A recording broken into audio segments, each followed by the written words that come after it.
Pernah kebayang nggak ada sebuah sistem penanda waktu dari abad ke-7, tapi isinya pelajaran buat para pemimpin di abad ke-21? Ya, pelajaran soal kepercayaan, kerja tim, dan cara melihat talenta.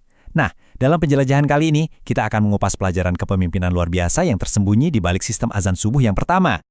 Oke, begini alur pembahasan kita. Kita mulai dari masalahnya dulu ya, sebuah problem yang unik. Lalu kita lihat solusinya yang jujur, elegan banget.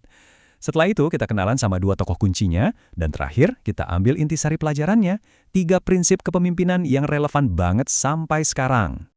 Oke, kita mulai ya.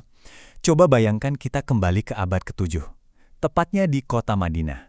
Sebuah kota yang lagi rame-ramenya, komunitasnya lagi tumbuh pesat, tapi mereka punya satu tantangan besar. Gimana caranya ribuan orang bisa serempak melakukan sesuatu yang krusial tepat sebelum fajar tanpa ada satupun jam?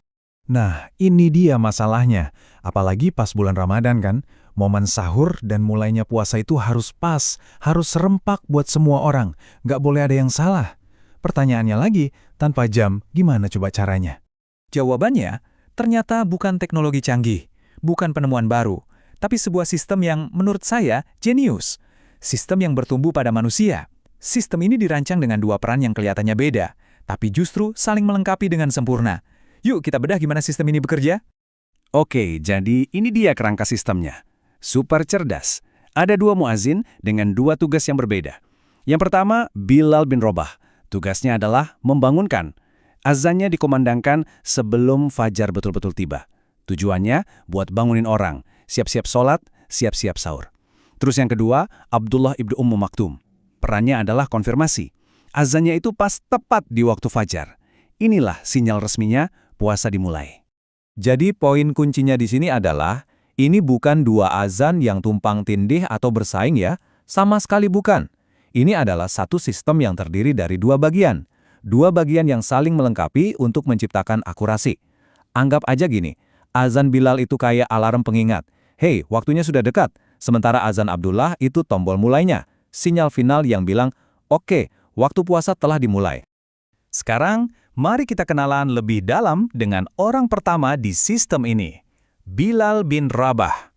Sosok yang suaranya bukan cuma jadi penanda waktu, tapi juga simbol keteguhan iman yang luar biasa. Kisah hidupnya, wow, Bilal ini terlahir sebagai seorang budak. Tapi keyakinannya itu loh, nggak bisa digoyahkan.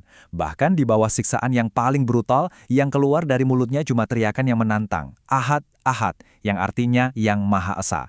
Nah, teriakan inilah yang sampai ke telinga Abu Bakar dan membuat beliau bertekad untuk membebaskan Bilal. Dan harga kebebasan Bilal itu nggak main-main. Abu Bakar membayarnya dengan 9 uqiyah emas. Kalau kita konversi ke nilai sekarang, itu setara dengan hampir 900 juta rupiah. Ini bukan lagi soal jual beli kan? Ini adalah sebuah pernyataan yang sangat kuat tentang betapa berharganya martabat seorang manusia. Dan sikap Abu Bakar ini benar-benar menunjukkan segalanya. Ketika penjualnya bilang dia sebetulnya mau jual Bilal, walau cuma dibayar 1 uqiyah, Abu Bakar menjawab, kalau perlu, 100 uqiyah pun akan kubayar. Ini menegaskan kalau bagi beliau, nilai seorang manusia itu nggak bisa diukur pakai uang. Nah, ada satu lagi kontribusi Bilal yang luar biasa. Kalimat as-sholatu khairun minan naum. Sholat itu lebih baik daripada tidur. Ternyata, ini inovasi dari Bilal sendiri. Awalnya sih praktis aja buat membangunkan Nabi yang masih tidur. Tapi Nabi Muhammad SAW sangat suka dengan kalimat itu. Makna spiritualnya dalam banget. Sebagai pengingat di waktu fajar kalau ibadah itu lebih berharga dari istirahat. Akhirnya, kalimat itu diresmikan jadi bagian permanen dari adzan subuh. Oke, dari Bilal kita beralih ke muazin kedua. Namanya Abdullah bin Maktum. Dan kisahnya ini, wah ini benar-benar pelajaran kepemimpinan yang sangat-sangat mendalam.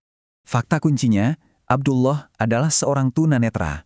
Dan keputusan Nabi Muhammad SAW menunjuknya sebagai muazin kedua bukanlah kebetulan. Ini adalah sebuah langkah kepemimpinan yang disengaja, sebuah pesan kuat untuk merombak total standar nilai yang ada di masyarakat waktu itu. Nah, disinilah letak kejeniusannya. Justru karena Abdullah tidak bisa melihat, sistemnya jadi lebih kuat. Gimana caranya? Pertama, ini membuktikan bahwa integritas dan kesolehan itu jauh lebih penting daripada kesempurnaan fisik. Kedua, Nabi melihat talenta Abdullah yang sebenarnya, suara yang kuat, ingatan yang tajam, dan kejujuran yang nggak diragukan lagi. Dan yang paling penting, karena tunanetra, Abdullah nggak bisa mengandalkan matanya sendiri. Dia harus bertanya pada orang-orang di sekitarnya, "Sudah pagi kah?" Azannya baru berkumandang setelah ada konfirmasi dari banyak orang. Keterbatasannya justru menciptakan sistem verifikasi bersama, sebuah sinyal berbasis konsensus yang jauh lebih bisa dipercaya daripada penglihatan satu orang saja. Ini juga soal inklusivitas, memberikan peran paling vital di masyarakat kepada seseorang dengan disabilitas. Dan rasa hormat Nabi kepada Abdullah itu luar biasa, dalam. Saking dalamnya, sampai diabadikan langsung di dalam Al-Quran.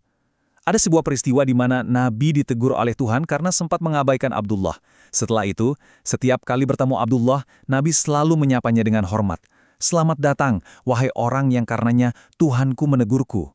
Ini benar-benar mengukuhkan posisi Abdullah sebagai sosok yang sangat terhormat.